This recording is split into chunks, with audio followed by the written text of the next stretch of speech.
నేను బట్టినంత బ్లేమ్ చేయాల్సినంత అవసరం ఏముంటుండే?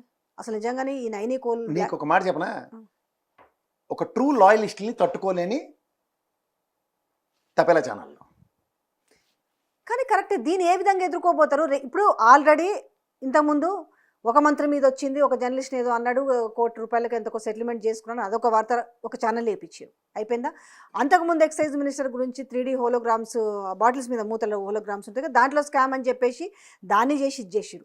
దాని తర్వాత మహిళా మంత్రి విషయంలో ఏది డెక్కన్ సిమెంట్ విషయంలో జరిగింది, పాయింట్ బ్లాక్లో గన్ను పెట్టింది ఎవరో చెప్పింది కదా, స్వయాన వాళ్ళ కూతురే చెప్పింది, అయిపోయింది. దాని తర్వాత ఇప్పుడు 4వ మంత్రి మొన్న ఒక ఐఏఎస్ అధికారిని విషయంలో అదొకటి జరిగింది.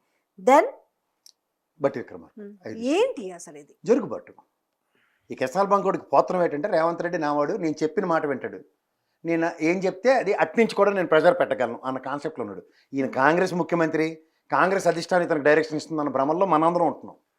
కానీ ఈయన మాత్రం ఖచ్చితంగా అక్కడ తెలుగుదేశం డ్యామేజ్ కాంగ్రెస్ పార్టీకి కదా ఆబ్వియస్లీ. ఇప్పుడు మంత్రులందరి మీద నెపం వేసుకుంటూ పోతూ ఇక్కడ మాత్రము రేవంత్ రెడ్డి వీరుడు, ధీరుడు, శూరుడు, ఈ కాంగ్రెస్ కు రేవంత్ రెడ్డి లేకపోతే దిక్కే లేదన్న ఫ్లేరప్ లో నడుస్తున్న నేపథ్యంలో ఈ మాత్రం కనుక్కోలేకనో ఈ మంత్రులంతా ఏకమయ్యే పరిస్థితి రాదంటారా? ఈయన నమ్మరు కదా, అది మెయిన్ ప్రాబ్లం ఏంటంటే కోమటిరెడ్డి బ్రదర్స్ నమ్మరు. పొంగులేటి గారు, తుమ్మల నాగేశ్వరరావు కొత్తగా పారాచూట్ వేసుకొచ్చిన బ్యాచ్, వీళ్ళంతా చక్రాలు తిప్పేసి సామర్థ్యం కాంగ్రెస్లో ఎక్కడ ఏడుస్తుంది? ఎవరికి 10 మంది లేరు వెనకాల, అదే వాళ్ళ ధైర్యం. రేవంత్ రెడ్డి గారి ధైర్యం, తపేలా ఛానల్ ధైర్యం. అదే కాంగ్రెస్ డ్యామేజ్ అయిపోతుంది కదా. నేను అంత మాట మాట్లాడి ఇక్కడ టీడీపీకి ఊపిరి పోయండి, టీడీపీని బతికించండి, ఆ దిమ్మలు కూల్చండి, ఈ దిమ్మలు కట్టండి అని మాట్లాడుతున్న నేపథ్యం చూస్తుంటే కాంగ్రెస్ జెండాలు ఎగరేయమంటలేడు కదా, కాంగ్రెస్ కోసం కాదు కదా మాట్లాడింది. ఫ్యూచర్ మళ్ళీ సెటిల్ చేసుకుంటాడు. రేపు పొద్దున కాంగ్రెస్ ఏమైనా పదవి చ్యుతుడు అనుకో, మళ్ళీ జై తెలుగుదేశం అంటాడా? అదే కనిపిస్తలే. ఎన్డీఏ కూటమి కదా, ఇక్కడ తెలుగుదేశం రేవంత్ రెడ్డి నెపంతో పెట్టి మళ్ళీ ఎన్డీఏ కూటమి కట్టడానికి ప్లాను.